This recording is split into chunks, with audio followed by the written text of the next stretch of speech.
Polemik menghadiahkan pahala sebenarnya kalau kita ikuti ulama kaum muslimin, ada yang sangat keras dalam menentang, dan itu Imam Asy-Syafi'i. Beliau selalu berdalil wa laysa lil insan illa ma sa'a. Orang tidak dapat kecuali apa yang dia lakukan. Itu dalil Imam Syafi'i. Surah An-Najm itu. Dia tidak dapat kecuali apa yang dia lakukan. Maka Imam Syafi'i menutup semua celah. Enggak ada. Ada imam yang lain, para imam yang tiga, justru mengambil beberapa hadis yang lain. Boleh badal haji, datang wanita kepada baginda Rasul, hadis Imam Muslim, hadis Imam Bukhari, atau orang laki-laki datang pada baginda Rasul, dia punya hutang, dia mau berhaji, apakah aku berhaji untuknya? Hajilah kamu untuk ibumu, karena itu yang lebih layak engkau lakukan, engkau tunaikan. Dalam hadis Imam Muslim, baginda Rasul ada datang seorang wanita tiba-tiba bertanya, ibuku dulu ingin bersedekah, akan bersedekah. Boleh tidak aku bersedekah untuknya? Baginda Rasul mengatakan boleh. Sedekahlah untuk ibumu. Jadi ada beberapa kasus yang menjadikan ini polemik. Apa hukum sebenarnya menghadiahkan pahala? Maka mazhab yang tiga tadi mengatakan sampai menghadiahkan pahala selama bukan pahala ibadah badaniyah. Kalau badaniyah semua sepakat tidak sampai. Saya salat, ini pahala salat untuk si fulan, itu semua sepakat tidak sampai. Yang mereka katakan sampai, bagi ulama yang mengatakan sampai, itu ibadah maliyah yang sifatnya lebih kepada harta dan uang. Ini yang menjadikan polemik terbaru. Baca Quran termasuk ke dalam ibadah yang mana? Baca Quran termasuk ibadah yang mana? Ibnu Taimiyah dalam kondisi masih ragu-ragu. Imam Ahmad mengatakan, dalam satu riwayat kita tahu Imam Ahmad kalau berfatwa beliau selalu punya satu pandangan, dua, tiga, bahkan kadang-kadang pandangan yang pertama dengan pandangan yang lain itu saling bertolak belakang. Lalu dalam satu pandangan beliau mengatakan sampai. Dia menjadikan Ibnu Qayyim, Ibnu Taimiyah ragu-ragu ini sampai atau tidak sampai, atau tidak sampai. Dalam pembahasan ini, kalau bagi saya pandangan yang paling tepat dan insya Allah lebih selamat, itu pandangan Syekh Albani rahimahullah. Kalau ada hadis sampai. Kalau tidak ada hadis sampai, tidak sampai. Baca Quran tidak ada hadis yang mengkhususkan baca Quran lah, tidak ada petunjuk baginda Rasul membaca Quran kemudian menghadiahkan pahalanya untuk Khadijah, untuk siapa yang wafat sebelumnya. Tapi kalau sedekah sampai.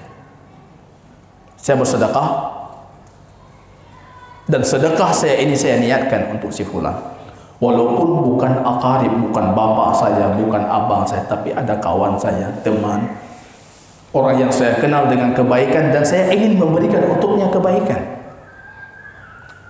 Itu insya Allah sampai sesuai hadis Imam Muslim. Selama bentuknya bukan bentuk menyerupai agama lain atau bentuk ritual kebiasaan agama dan kelompok-kelompok sesat yang kelompok-kelompok yang tidak benar. Ketika menyerupai, ini saya menghadiahkan pahala bentuknya sedekah. Sedekah yang saya berikan memberikan makan. Memberikan makan di hari ke-7, di hari ke-40, di hari ke-100. Itu sudah ada penyerupaan, tasyabbuh dengan orang-orang Hindu. Dalilnya sana di kitab Hindu itu yang lengkap. Kenapa harus ke-7, kenapa harus 10, 40, kenapa harus 100, kenapa harus 1000. Itu di sana penuh dengan dalil, cukup. Itu ada penyerupaan, tasyabbuh. Maka ini tidak boleh.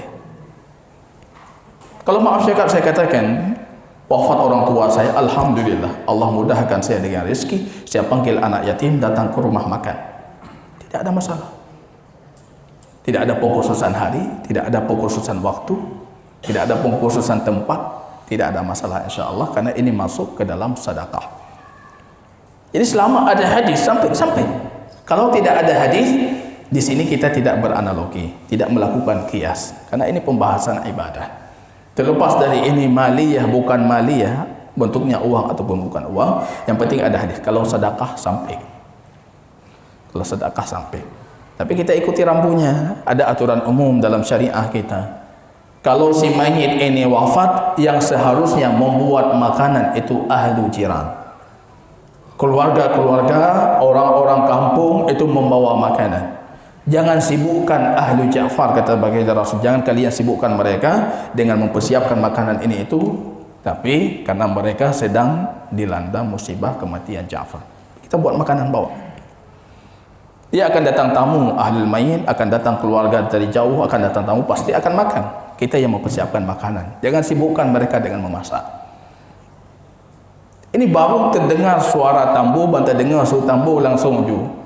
Anak muda kajak ju menasa, cok ju piring, ambil ini, ambil itu, cok belangang raya-raya, yang sembelih-sembelih. Ya, pemandangan yang sama sekali tidak layak dalam memuliakan si mayit dan keluarga si mayit. Maka berhenti di mana Rasul berhenti. Apalagi kondisi hari ini. Ada yang mengatakan kepada saya, daerah Samalanga itu ada satu praktek kuluhu tabung. Mereka menabung kuluhu ketika dibutuhkan, mereka bisa mengambilnya. Jadi berkumpul penuntut-penuntut ilmu terbaik, tungku-tungku terbaik berkumpul. Mereka berikhtiar baca, ini kita baca kuluhu 1000 kali, baca 1000 kali. Selesai 1000 tambah 1000 lagi. Akhirnya mereka punya stok. Ini ada stok 2000 kuluhu. Ketika ada yang wafat, mereka bisa membeli. Itu ada praktek yang diceritakan kepada saya. Wallahu a'lam tentang kebenaran karena kita tidak investigasi langsung ke tempat. Ada praktek demikian. Elok pilih kuluhu 2000. Nggak perlu lagi datang ke rumahnya untuk membaca kuluhu, masih ada stok yang lama.